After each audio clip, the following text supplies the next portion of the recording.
Thank you. Okay, 26 seconds. Oh, that hurts. That's so painful. Silence. Okay, first service only got 13 seconds. Somebody in the front row was like, we're ready. And I'm like, thank you. I was trying to hit 30 seconds, and it's difficult. It is, for me, someone who is, to be honest, I really have just a few fears in my life. One of them, snakes with knives. Think about it. Ultimate weapon, right? And silence. Silence is something that I run from. It's something that I look at and it makes me very uncomfortable. I don't like it. My wife and I have a box fan in our bedroom, and it's on 365 days a year, and she does not appreciate that. But I would say need, she would use a different word. I need sound. I'm not a fan of silence. Now, I don't know if that says anything about my mental health, but there it is, okay? I've seen the last 20, 30 years of my life, I run away from silence. I run to the crazy. Right now in the Muffler House, we have lots of kids and lots of noise, and I love it. It makes me feel comfortable. But silence is difficult. To be honest, it's a fear.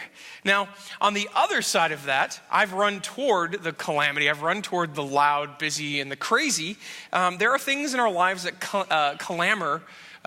that are clamoring for our attention or trying to get our attention. These loud, crazy noises. As a matter of fact, the definition of clamoring is a loud and confused noise. Anybody have that in their life? I mean, just loud, just crazy, confusing things in their life that you just cannot pay attention to. Now, on me are a large number of electronic devices. I have a pad right now that I like to preach from because if I don't have notes, you'll be here a very, very long time, right? But it also reminds me to read my Bible. It reminds me to pray with my wife. I have a watch on right now that wakes me up, reminds me to take my medication because turning 40s, man, is going downhill quick. Anyway, and I've got a phone that reminds me when my favorite YouTube videos are popping up, okay? I have a lot of things, electronic, just even on my body, not in my car, not at my workplace, not in my family. I just have a lot of things trying to get my attention. Now, if you can relate with me that our lives are full of loud and confusing noises. I'm making the assumption if my life is hectic and nuts, I'm just assuming you too are in that situation. Now, some of these things are clamoring for our attention are very good things, okay? Electronics are amoral. It is neither right nor wrong. It is neither good nor bad. It's what we do with it, right? It's like a car. We can take someone to the hospital to help them, or we can drive 90 miles an hour on 37 with all the construction and bad things happen. You know what I mean? We make the decision there. Now, family, work, ministry, serving, friends, baseball, basically all these things. I say put baseball in there because I'm a huge baseball fan, and right now the loud noise in the back of my head is when St. Louis Cardinals are going to do something not to be bad, okay? Thank you. Normally I can make fun of Cubs, but not this year. Anyway, Right? So these sounds, these noises, these things get my attention. You heard the idea that the squeaky wheel gets the... Right, so there's just craziness out there. It's chaos. But if we're not careful, many of these things keep us from connecting with the most important parts of our life. Now, Jesus experienced the same kind of calamities in his life. Listen to this. He was pushed and pulled in many different directions with many different expectations from other people. Matter of fact, Jesus, his own family during his earthly ministry thought he was nuts. Can you imagine this, having an older brother who thought he was the Messiah or God? Can you imagine having a child thinking he's perfect? Well, maybe you can. Maybe one of your kids think they're perfect, but it makes an interesting family dynamic, okay? There was lots of voices in his life saying, Jesus, shh, stop telling people this. Come home, get back to work. Matter of fact, the religious leaders at the time tried to conform him to their standards. They said, hey, if you want to be a godly man, that's awesome. Be like us. Do this. Don't hang out with these kind of people, right? So Jesus had all these voices, all these crazy sounds in his life that was trying to push and pull him in different ways. Now, we see Jesus give us a great example of how to fight back against the loud noises and expectations this world places in our laps. You and I have all this nuts or chaotic stuff happening, so we need to pay attention to this. His main point, Jesus' main point, was connecting with the Father over everything else. Now, we're in the last week of the series called The Wilderness. We've been looking at places in our lives that we feel like either God has put us or we find ourselves in. Most of these wilderness situations are things that we would run away from. We would look at that and say, like last week, we talked about temptation. Very few of us woke up this morning like, hey, you know what? I think it'd be a good idea to play in traffic and see what happens with that, right? I'm tempted to push this and see what goes on. No, not really. But Jesus says, you know what? There is a piece of the wilderness experience that I need to make an everyday part of my life, a habitual life choice of chasing after the wilderness. So we're going to learn today how Jesus ran toward the wilderness intentionally. The big thought today is we need to disconnect in order to reconnect to what is important. Let me say it again. We need to disconnect in order to reconnect what is important. All right, so we're going to be in Mark chapter 1 for a while. If you'd like to, you can get out your tablet, your phone, your watch, your Apple VR headset, whatever it is. Or you can just straight up open your Bible if you want to go analog or cheat and read it on the screen, which is fine too. Mark chapter 1, verse 35 and 36 says this. Now, we're just looking at a tiny day, just one out of 365 of the life and ministry of Jesus. Very early in the morning, while it was still dark, Jesus got up, left the house, and went off to a solitary place where he prayed. Simon and his companions went to look for him, and when they found him, they exclaimed, "Everyone is looking for you." Okay? We see this. The solitary place can be translated into wilderness, and I like that connection. Jesus says, listen, I need to find a way to be away from the crowds. I need to be in a place where I can, by disconnecting, rearrange our priorities, rearrange his priorities. Now listen to this. This is kind of early on in his ministry life. He only has a few disciples. Matter of fact, this is almost right after the temptation in the wilderness we talked about last week.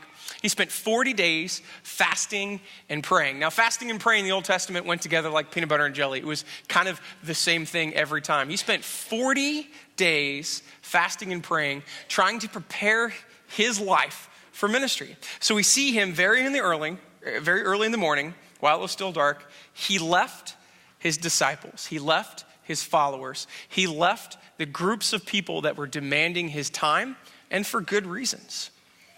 Jesus was fully human and just like us needed time to talk with the Father. Okay, now this is difficult. It's difficult to wrap my head around this idea that Jesus was 100% God and 100% man, 100% human, just like you and I, okay? Now, for the first, let's say, 1,000 years of Christianhood, there was not a debate about Jesus's humanity. The debate was he God?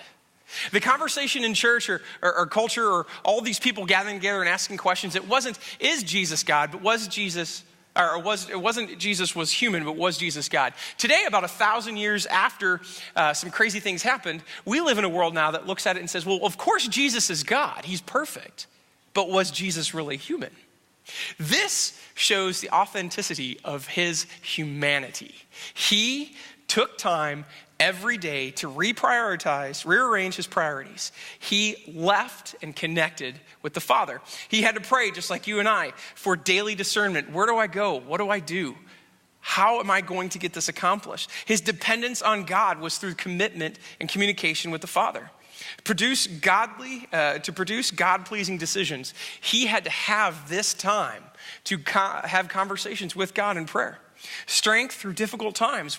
We see Jesus in his earthly ministry is only about three and a half years, and it's full of chaos. And he took time to reprioritize everything. The time with the Father was first, and everything else was second, third. He even prayed for protection of his followers. Jesus had a full day that started before the sun was up and ended well past sunset. You would think sleep would be a priority, but we see this in Mark 31 through 32, again, just basically the same day. That evening after sunset, the people brought Jesus all the sick and demon-possessed. The whole town gathered at the door. Okay, so let's paint this picture. He's been up before the sun, working all day, proclaiming the kingdom, healing the sick, driving out demons, which would have been a crazy thing to see, right? And raising the dead. He gets home. There's still a line of people outside his door. It is well past nighttime. I mean, it is way in the middle of the night. And what does he do? He decides to wake up early the next day and do it all over again. He takes time with the Father, and he looks at all these good things that he's doing and says, you know what? That's second. That is second. You and I would think sleep, healing the sick would take precedence. But really, truly, prayer and solitude was the highest priority to Jesus Christ. Now, the apostles looked at him and thought, man, there is much to be done. So when Simon came out after him, he said, hey, you know what? When they found him, they exclaimed, everyone is looking for you. There's a big giant line of people that need to hear your message, need to be healed. There are people with sick and dying kids, with sick and dying parents. You need to do something. You need to get this accomplished, right? They wanted him to be a popular rabbi. They wanted him to be Jesus, the miracle worker. But Jesus was not in the job, his job description was not miracle worker. His job description was redeemer of broken and lost. He decided that all these people, they need all this help, but the number one thing he can do is make his relationship with the Father priority. Now, Corey, 10 boom. I'm going to say that correctly. There you go. Not 9 boom, not 11 boom. Corey 10 boom. Okay? Don't pray when you feel like it. Have an appointment with the Lord and keep it. A man is powerful on his knees. He didn't give God leftovers. He didn't say, man, I'm going to work this 20-hour day. I'm going to get some sleep. And if I have time, man, I'm going to connect in prayer and solitude. Jesus said, I'm going to put this first, and then everything else comes along. He would say, I'm making an appointment with the Lord, and I'm keeping it. And that is something that you and I need to hear.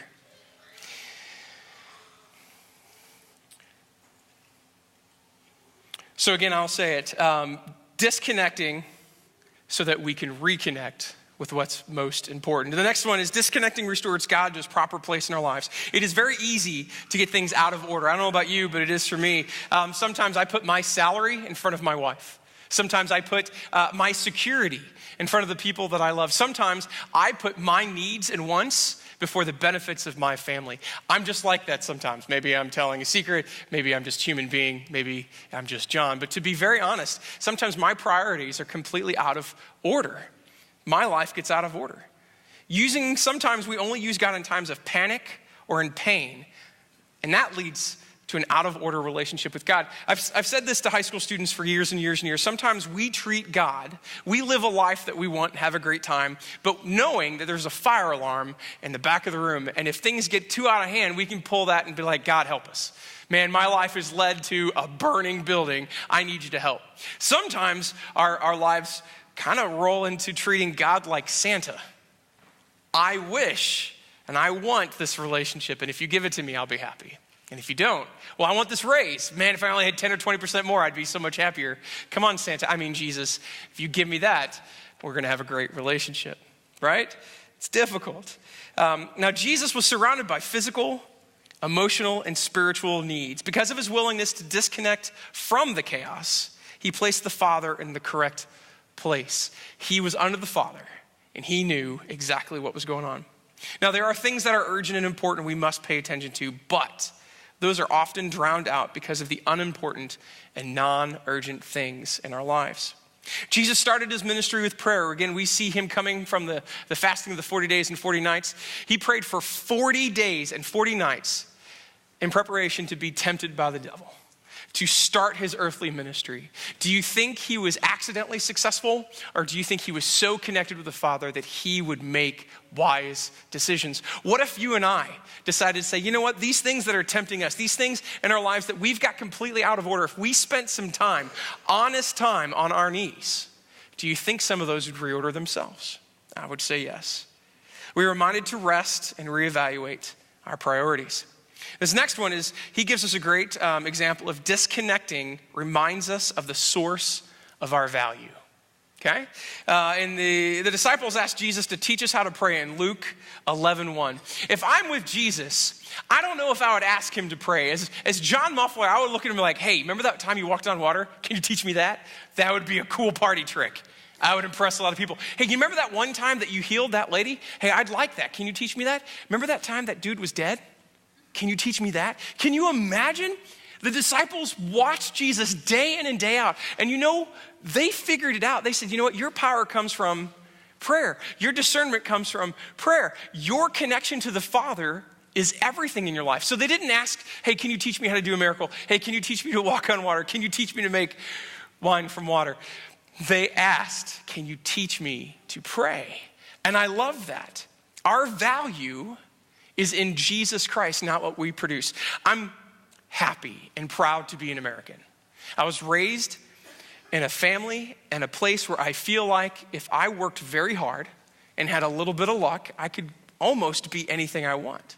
But here's the downside to that. I feel like my parents instilled in me, if I worked my 40 hours, I would kind of be, a slacker. Because if you are what you produce, if your value is finding what you do, then you should probably be working 50, 60 hours. Because man, if you continue to chase that wheel, that gerbil wheel that keeps going and you get nowhere, basically the understanding is your value is worthless because there's always more to produce. But if our value is centered in Jesus Christ, you are loved. No matter what your past is, no matter what your future is, no matter what ridiculousness that you and I are doing today that are caught up in, our value is in Jesus Christ, not what we produce. Nothing can separate us from the love that God has for us through Jesus Christ. And this last one, Jesus gives us a great example of disconnecting. It reprioritizes our mission. We have a mission, followers. Luke 5:15-16 says this, "Yet the news about him, Jesus, spread all the more, so that crowds of people came to hear him and to be healed of their sickness. But Jesus often withdrew to a lonely place and prayed." His role was not to be a great teacher. His role was not to be a great healer. His mission was to be connected with the Father so that others could also be connected. We need to be very careful, church, that we don't get stuck in the wilderness, that we don't get too easily, I'm going to take some time and get away and pray and be with the Father, but never reconnect with community, never reconnect to influencing outsiders, our people at work, our neighbors. He gives us a great example of there was a line of people that wanted him. He prioritized the Father, and then he got right back to work because he knew his mission. Verse 39 tells us he basically got up, went back to work with a fresh sense of purpose and priorities after the time in the wilderness. Disconnecting reprioritizes our mission and gives us space to love others well and to point them to Jesus Christ. We need to disconnect in order to reconnect to what is important. That is difficult. That's hard. So I'm going to ask you the question. You don't have to raise your hand or say anything unless you're really bold, but don't do that. Let me ask you this. So what do you need to disconnect from in order to reconnect to what's important, a relationship with the Father? What do you need? Is it an electronic device? Is it your cable box? Is it your video game system? Is it a really bad relationship? Is it that desire to produce, to find value in yourself? Is it that fear of silence? What do you and I need to do to make an honest decision to make baby steps to have a better relationship with Christ? So I've got two ideas that we can walk away with today. Number one, we need to create margin for the important. All right, so margin's an interesting concept. And I'm not just really thirsty this morning, okay? What I'm trying to illustrate is margin. This is a glass that is mostly full, right? So if I fill it up with unsweet tea, it's my bad, but that's okay. Okay, to the very top, this would remind most of us of how we live, that we are full. Our lives are chaos. We have zero time to add anything else. But it's full of good stuff. It's full of families and practices, kids' games and recitals. It is full of stuff that we would look at and say, hey, that's really positive. And I'm not anti that, but here's the problem. When we live a life that has zero margin and everything's okay, this is what it looks like until chaos comes, until somebody gets sick, until somebody's out of ordinary, you lose a job, something happens, and what happens to your life? It gets really messy really fast. I didn't realize tea stains carpet, so I apologize, Fred. Anyway, moving on. Hopefully he watches this sermon later. But without margin, we're only just okay if everything's great. When things come our way and knocks us around, it gets messy and our lives get nasty. And when we have zero margin, we look at God and say, listen, I want a relationship with you. I really do, but I got no time for it. And if I have any time for it, maybe if there's leftovers, I'll give you some leftover time.